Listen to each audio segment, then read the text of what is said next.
Merhaba sevgili Anadolu Haber Merkezi izleyenlere, sektörler arası yolculuğumuz tüm hızıyla soluk kesmeden devam ediyor.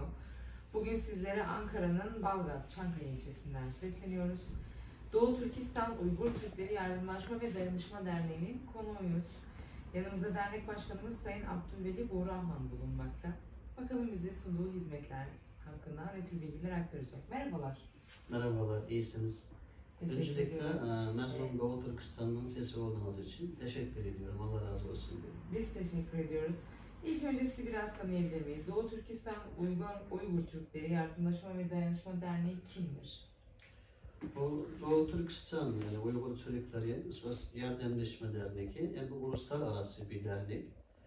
Bu derneğin amacı dünyanın her yerindeki bir Doğu Türkistanların bir sıkıntılarını bitirmek, Doğu Türkistanlarını birleştirmek, bir araya getirmek, hem kendi kültürünü yaşamaya devam etmek, hem Doğu Türkistan'ı hem tanıtmak, hem Doğu Türkistan'daki Kızıl Çin zulmü karşı elimizden geldiği kadar mücadele etmek. Peki yani bu dernekte neler yapıyoruz? Bize biraz bundan bahseder miyiz?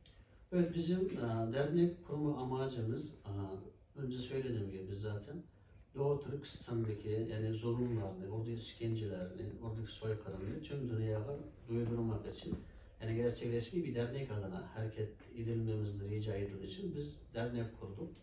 Hem bu dernek kurduktan sonra bize bu çevremizde hem Doğu Türkistan'dan Türkiye'ye hicret eden dul kadın yetimlerimiz çok, şehit ailesi çok. Çok gelenler oldu, onlar kaydoldu, yardım istedi. Sonra burası biz Türkiye'deki Uygur Türklerimizin, ailelerimizin çok yardım ihtiyacı olduğunu hissettik. Önceden hissediyorduk ama daha büyük hissettik. Şu yüzden biz kendi vatandaşlarımızla, zor durumdaki ailelerimize yardım etmek için, bir köprü olmak için çalışıyoruz. İnşallah hem bu Ramazan bayramında gıdalar, Ramazan paketleri yardım gönderenler oldu. Allah razı olsun diyorum. Yani yardım ediyoruz ama yetişemiyoruz çünkü çok aileler var. Bildiğimiz gibi Doğu Türkistan'ın Kızılçin hem Doğu Türkistan'daki altın, yer kaynak madenlerini sömürüyor hem son zamanlar kendi cebimizdeki paramızı el koydular. Biz de Doğu Türkistan'da çok zengin bir iş adamıydık ama sıfır geldiği için her şeyimizi el koydu. Onun gibi, benim gibi burada yüz binlerce aile, vatandaşlarımız mal varlıktan, her şeyden ayrıldığı için burada maddi sıkıntılar çekiyor.